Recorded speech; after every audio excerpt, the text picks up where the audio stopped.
Hello and welcome friends. आज हम यहाँ पर गाइस बात करने वाले हैं, वो भी आप सभी के one of most popular serial यानी कि अनुपमा की कहानी के बारे में। अनुपमा इन दिनों टॉप 5 में अपनी जगह बनाने के लिए बहुत ज्यादा जद्दोजहद कर रहा है। अमेरिका की कहानी आने के बाद जिस तरीके से अनुपमा की लाइफ में एक के बाद एक उनके पुराने रिश्ते आए, फैंस ने कहा कि भाई अब क्या नया है। अमेरिका में भी आकर अनुपमा अपने उन्हीं रिश्तों में उलझी पड़ी है, कुछ नया नहीं आ रहा है।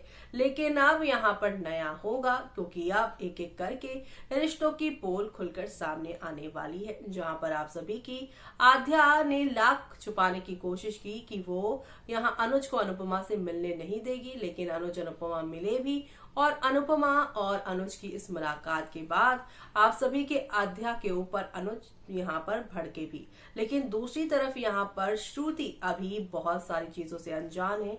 जोशी बहन जिसे उन्होंने दोस्त मान लिया है, लेकिन असल में वो तो उनके फियांसे यानी कि अनुज की एक्स वाइफ है।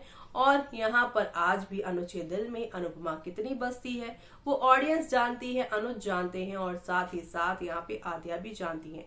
इसी घबराहट की वजह से तो वो जल्द से जल्द यहाँ पे श्रुति और यहाँ पर आप सभी के अनुज की शादी करवाना चाहती हैं।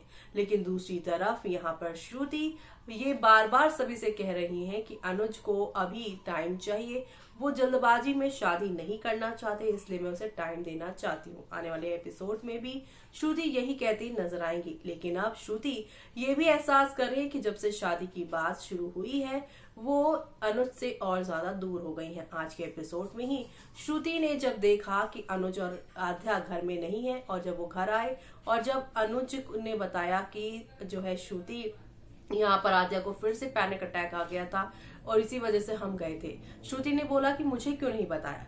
अब इन्हीं सारी चीजों को देखकर श्रुति ने अनुज को ये बोला कि अब इन सारी चीजों से मुझे ऐसा लग रहा है कि तुम जितना मेरे करीब थे और दूर होते जा रहे हो।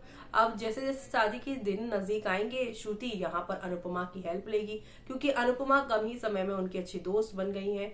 और जब जब अनुज से उन्हें यहाँ पे प्रॉब्लम होती है वो हमेशा श्रुति से यहाँ पर यानी श्रुति जो है अनुपमा से एडवाइस लेती है। तो ऐसे में अब फिर से वो अनुपमा के पास जाएंगी, जहां अनुपमा को वो फ्लावर्स दे चुके हैं गेट वेल सून का। लेकिन आने वाले दिनों में जब वो अनुज को यहाँ पर अनुपमा से मिलवाएंगे, उसके बाद जब अनुपमा के मिलने के बाद फिर से अनुज की बुरी हालत होगी और उस सिचुएशन में श्रुति को समझ नहीं आएगा कि इस रिश्ते में आगे बढ़ना है या नहीं।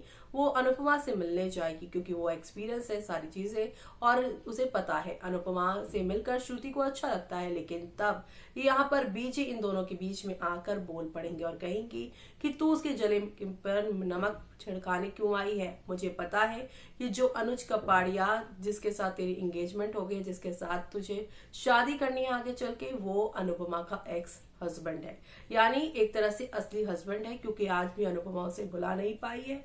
और अनुज भी यहाँ पर किस तरीके का रेस्टोरेंट में बिहेव कर रहा था वो यहाँ पर बताएगा। कितना रो रो कर बुरा हाल हो गया है। वो श्रुति से ये कहेगी कि तुझे और अनुज को अगर शादी करनी है तो शादी करके लाइफ में आगे बढ़, अनुपमा के पीछे दोनों ना पड़ो। और अगर यहाँ पे सारी चीजों के लिए ही यहाँ कंसल्ट करना है उससे, तो फिर अपने रिश्ते को साइड रखो और इसके बारे में ही सोचो। अब यहाँ पे बीजी की बताई इन बातों से क्या होगा वो देखना आप लोग शो में मिस मत करेगा। इसी के साथ मुझे यानी कि जूही को दीजिए इजाजत। Bye bye, take care.